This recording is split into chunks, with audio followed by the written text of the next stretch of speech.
Bonjour et bienvenue dans cette toute nouvelle vidéo dédiée à vous, terminale en maths complémentaires. L'objectif de cette vidéo va être très simple, c'est d'aborder le dernier chapitre de mathématiques complémentaires.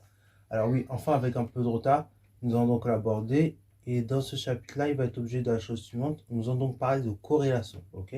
On va voir un petit peu qu'est-ce que c'est que des grandeurs qui sont dites corrélées, ok? Alors pour définir cette notion de corrélation, ici, donc, je vais tout simplement m'appuyer sur des graphiques, en fait. Ok.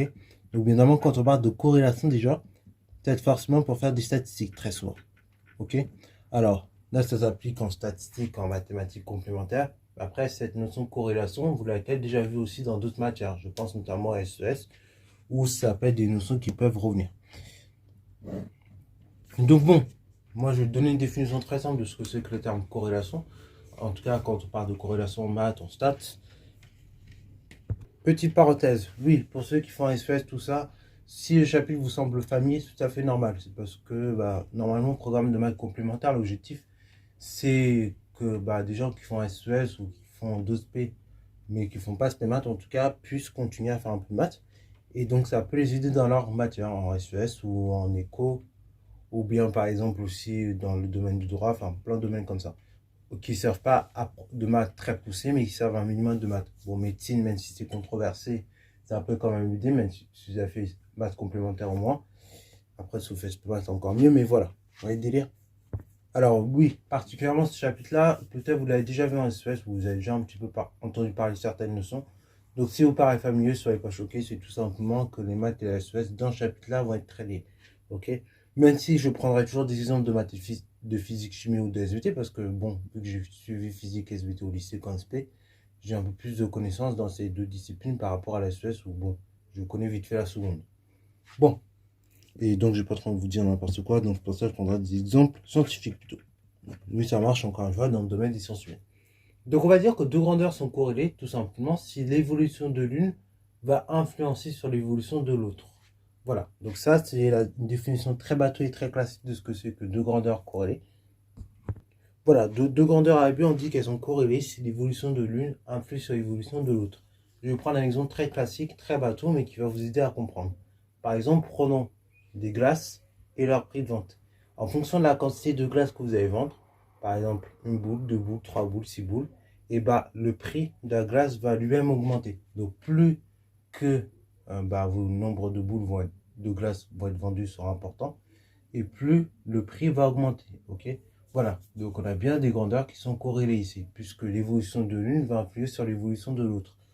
Et elles vont évoluer, au moins, là dans ce cas-là, on dit même que la corrélation est positive, puisque les deux grandeurs évoluent dans le même sens. Un autre exemple, donc vous l'avez peut-être vu en chimie, celui-là, c'est tout simplement la relation qui est entre le pH d'une solution et le logarithme de la concentration ion H3O+. Dans ce cas-là, et là, ce sont deux grandeurs qui vont évoluer qui vont évoluer de manière inverse. Je m'explique. C'est-à-dire que par exemple, si vous avez un pH qui est élevé, donc un pH qui va être de plus en plus, de plus en plus grand, quoi. Donc d'un point de vue numérique, par exemple, qui sera plus grand que 2, plus grand que 3, etc. Pour un pH qui va être de plus en plus grand, le log de la grandeur, donc, qui est la concentration ion H3O+, lui, va diminuer, ok. En clair, plus vous avez un pH important et plus la concentration ion oxonium va être de moins en moins importante. Ok. Donc là, on a pareil, deux grandeurs qui sont dites corrélées parce que l'évolution de l'une, ici le pH, va influer sur l'évolution de la concentration ion oxonium. Et plus précis, enfin, ça je peux le dire parce que tout simplement, son log évolue donc dans le sens inverse par rapport au pH et donc dans le sens inverse par rapport à la concentration ion oxonium. Ok. Voilà, donc là, retenez bien, en tout cas, quand on parle de deux grandeurs corrélées, c'est-à-dire que l'évolution de l'une influe sur l'évolution de l'autre. Alors, je reviens quand même sur l'exemple du pH que je vous ai pris tout à l'heure, avec les ions oxonium. En réalité, bon, comme je l'ai dit, le pH plus va être important et moins, donc le logarithme de la concentration oxonium va être important. Et donc, par conséquent, la concentration ion oxonium, comme le logarithme et ce qui est à l'intérieur du logarithme évolue dans le même sens, et dans ce cas-là, la concentration oxonium également va être de moins en moins importante, en clair, puisque la fonction logarithme aussi, elle est croissante, donc elle conserve l'ordre. Et donc là, ici, ce que je fais en réalité, en réalité, on a fait un ajustement de type exponentiel. Ok, voilà. Donc ça, on verra ça au cours du chapitre. Mais les ajustements de type exponentiel, justement, permettent d'évaluer certaines grandeurs en statistique. Ok, et ça permet de faire ce qu'on appelle des interpolations ou des extrapolations. Ok, donc estimer des choses qui se passent en dehors de la période mesurée ou estimer des choses qui se passent dans la période mesurée. Donc dans la période mesurée, quand on va estimer des choses qui se seraient passées, c'est une interpolation. Une extrapolation, bah, c'est quand on va estimer une mesure donc dans le futur, qui ne se serait pas produite. Donc là, on dit qu'on fait extrapolation. Voilà. Donc ça, c'est pour la notion de corrélation. Donc maintenant, on va ici. Cette corrélation, comme je l'ai dit, on va pas la définir, on va pas la caractériser de différentes manières. On va la caractériser selon si elle est forte, si elle est faible. Et donc, on va pouvoir la caractériser aussi en fonction de sa positivité. Alors déjà, pour que vous imaginez un petit peu ce qu'est de grandeurs qui sont corrélées, et ben, je vais vous faire 3 types graphiques. Ok, donc là on prend une graphique, là je vais vous faire un deuxième et on va lasser vite, on va faire le troisième. Donc par exemple corrélation, alors l'idée de la corrélation c'est qu'à chaque fois on peut tracer plus ou moins une droite qui va joindre les points, et donc là on va essayer de le faire dans chacun des cas. Ok, bon alors c'est pas obligé qu'elle passe par l'origine du repère, je sais pas pourquoi j'ai fait de passant par l'origine. Après en fait les grandeurs quand elles se corrélent, elles sont là, la droite qui permet de relier. Donc je disais, pour deux grandeurs qui sont corrélées, après la droite qui permet de relier plus ou moins chacun des points, elle n'est pas obligée de passer par tous les points. Enfin déjà, parce que c'est pas très précis, c'est plus ou moins. Et deuxièmement, surtout ce qui est important, c'est qu'elle n'est pas obligée de passer par l'origine du repère. Voilà, là j'ai fait passant par l'origine du repère, mais c'est pas toujours le cas. Bon, pour une corrélation dite faible, on aura plutôt des points qui sont très éloignés de la droite. Donc ça a donné ceci en termes de représentation graphique.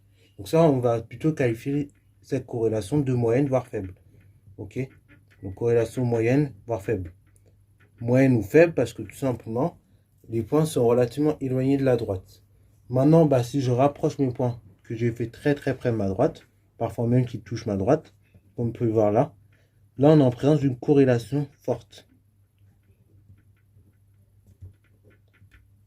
Et enfin, parfois, comme je dis, certaines grandeurs ne peuvent, certains couples de grandeurs ne sont pas corrélés. Par exemple, au-delà de 20 ans, par exemple, le poids et la taille de l'individu. En gros, ça peut, le poids et l'âge de l'individu, au-delà de 20 ans. Donc, ça va donner quelque chose comme ça.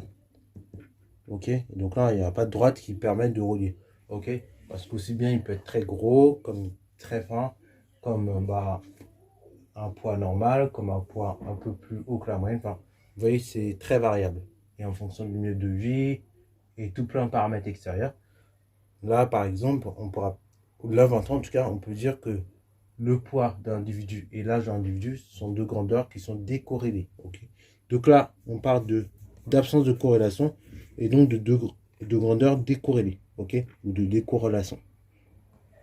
Alors, ça donc c'est pour la notion de corrélation. Donc ça illustre, comme je dis, la définition de ce que c'est. Maintenant, donc, une chose qui va permettre de caractériser cette corrélation, c'est tout simplement la positivité de celle-ci. Ok? Donc on y va. Donc là, je vais vous faire deux schémas pour que vous puissiez visualiser. Pareil, dans ce chapitre-là, préparez vos règles et écrire éventuellement.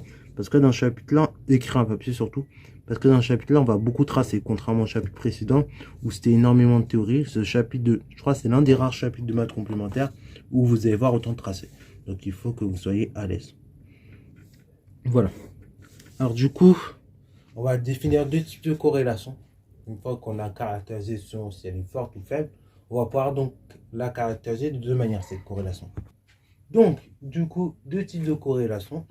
Première chose, donc, là, je vais vous la faire comme ça, par exemple, pour montrer qu'effectivement, des grandeurs corrélées, elles ne sont pas forcément obligées d'avoir une droite qui passe par l'origine du repère.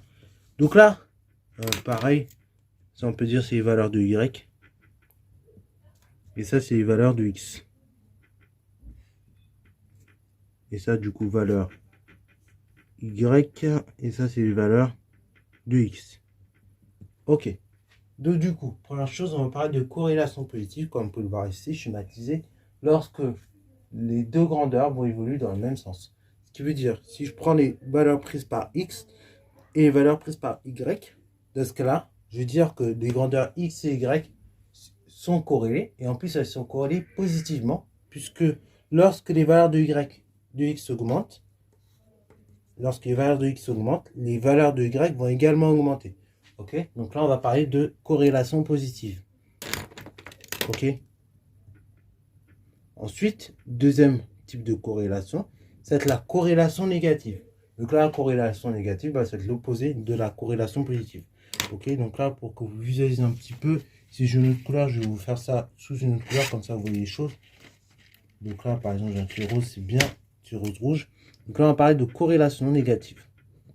Corrélation négative, le principe, c'est que vous prenez deux grandeurs, x et y, et leur évolution, et bah, elle va se faire cette fois-ci de manière un peu inversée. Donc la droite moyenne qui passe à peu près par tous les points, c'est celle-là. Voilà. Donc ici, je parlais de corrélation négative, parce que tout simplement, lorsque les valeurs de x vont augmenter, les valeurs de y, elles vont tendre à diminuer. Donc là, j'ai deux grandeurs qui vont évoluer dans des sens opposés. Okay, elles restent corrélées tout de même, parce que l'évolution de l'une influe sur l'évolution de l'autre. Mais bah, on voit que la corrélation est négative, parce qu'elles n'évoluent pas. Donc du coup, voilà pour ces notions de corrélation. Donc ça va permettre de finir ainsi la vidéo. Donc avant de conclure là, sur cette thématique-là, juste pour dire que ces notions de corrélation, elles sont mine de rien très très importantes. Vous allez me dire, oui, mais c'est dans un chapitre de maths complémentaire, on n'a rien à faire. Oui, mais tout de même, ces notions de corrélation, elles servent dans beaucoup de domaines, notamment les sciences, comme je l'ai dit. C'est par, par les biais des corrélations, justement, des études, des grandeurs corrélées, tout ça, qu'on arrive à trouver des relations mathématiques pour expliquer un certain nombre de phénomènes en physique-chimie, ou même en biologie, ou même en géologie. Mais ça fonctionne également dans le domaine économique. Les notions de corrélation sont très souvent utilisées pour parvenir à expliquer beaucoup de phénomènes. Ok? Et à établir comme ça des relations mathématiques entre différentes grandeurs aussi au sein de l'économie. Donc voilà, c'est tout pour la vidéo. J'espère qu'elle t'a plu. Comme d'habitude, n'hésite surtout pas à la liker, commenter et bon, c'est toi en mathématiques et en sciences.